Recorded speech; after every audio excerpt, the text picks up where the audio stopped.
சென்னை அம்பத்தூர் தொகுதிக்குட்பட்ட மன்னூர்பேட்டை பகுதியில் வீடு வீடாக சென்று உங்கள் கனவுகளை கூறுங்கள் படிவத்தினை பொதுமக்களிடம் வழங்கி மாநகராட்சி ஊழியர்கள் ஈடுபட்டது அதிர்ச்சியை ஏற்படுத்தியது.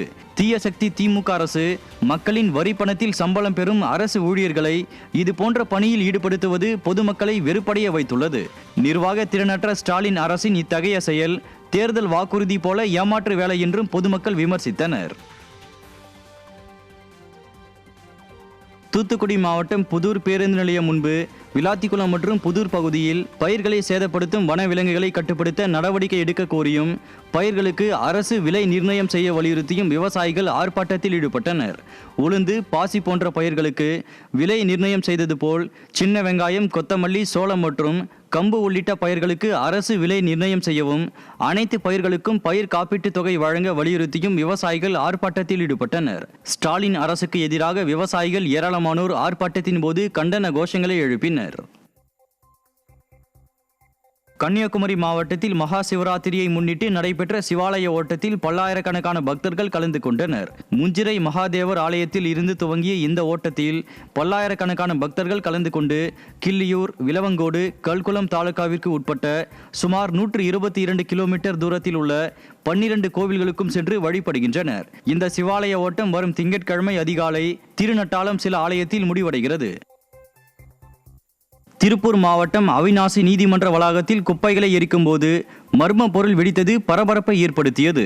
கடந்த 2 நாட்களாக குப்பைகளை அகற்றும் பணி நடந்து வந்த நிலையில் மர்ம பொருள் பலத்த சத்தத்துடன் வெடித்து தீ மளமளவென பரவியதில் அந்த பகுதி மக்கள் அதிர்ச்சி அடைந்தனர்.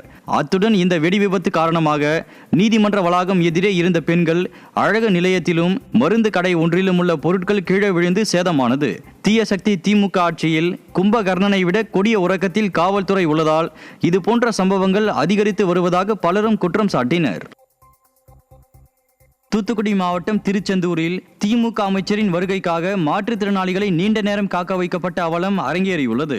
விளம்பர நாடகத்திற்காக நடத்தப்பட்ட மாற்றுத்திறனாளிகளுக்கு 2 சக்கர வாகனம் வழங்கும் நிகழ்ச்சியில் திமுக அமைச்சர் அனிதா ஆர் ராதாகிருஷ்ணன் அலட்சியமாக நீண்ட நேரம் தாமதமாக வருகை தந்தார்.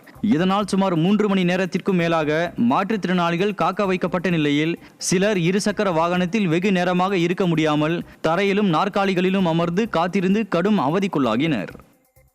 கடலூர் மாவட்டம் காட்டுமன்னார் கோவில் அருகே மாமங்கலம் கிராமத்தில் புதிய நீர்த்தேக்க தொட்டி அமைத்து தராத திமுக அரசை கண்டித்து பொதுமக்கள் சாலை மறியலில் ஈடுபட்டனர். மாமங்கலம் கிராமத்தில் இருந்த பழமையான மேல்நிலை நீர்த்தேக்க தொட்டி இடித்து அகற்றப்பட்டு பல மாதங்கள் ஆகியும் இதுவரை புதிய நீர்த்தேக்க தொட்டி அமைக்கப்படவில்லை என மக்கள் குற்றம் சாட்டியுள்ளனர். திமுக அரசின் மக்கள் விரோத போக்கை கண்டித்து பொதுமக்கள் சாலை மறியல் போராட்டத்தில் ஈடுபட்டனர். சென்னை பெருவள்ளூர் பகுதியில் பெண்கள் தங்கியிருந்த வீட்டின் கழிவறையில் செல்போன் வைத்து வீடியோ எடுத்த நபர் சிக்கினார். பெருவள்ளூர் பகுதியில் 11 பெண்கள் தங்கியிருந்த வீட்டின் கழிவறையில் கடந்த 12ஆம் தேதி நபர் ஒருவர் செல்போன் மூலம் வீடியோ எடுத்துக் கொண்டிருந்துள்ளார். அப்போது கழிவறைக்கு வந்த ஒரு பெண் வீடியோ எடுப்பதை பார்த்து சத்தம் போட்டதில் அந்த நபர் தப்பியோடியுள்ளார். இதையடுத்து வீடியோ எடுத்த சத்யராஜ் என்ற காமுகன் சிக்கினார். தமிழ்நாட்டில் பெண்கள் வீட்டில் கூட பாதுகாப்பாக இருக்க முடியாத சூழல் ஏற்பட்டுள்ளதாக மக்கள் குற்றம் சாட்டியுள்ளனர். கடலூர் மாவட்டம் புவனகிரி அருகே எறும்பூர் அரசு நேரடி நெல் கொள்முதல் நிலையத்தில் நெல்லை விற்பனை செய்ய முடியாமல் விவசாயிகள் காத்து கிடக்கும் அவல நிலை ஏற்பட்டுள்ளது. நெல் கொள்முதல் பணி மந்தகதியில் நடைபெற்று வருவதாகவும் அறுவடை செய்த நெல்லை விற்பனைக்கு எடுத்து வந்து 2 வாரங்களாக காத்திருப்பதாக விவசாயிகள் குற்றம் சாட்டியுள்ளனர்.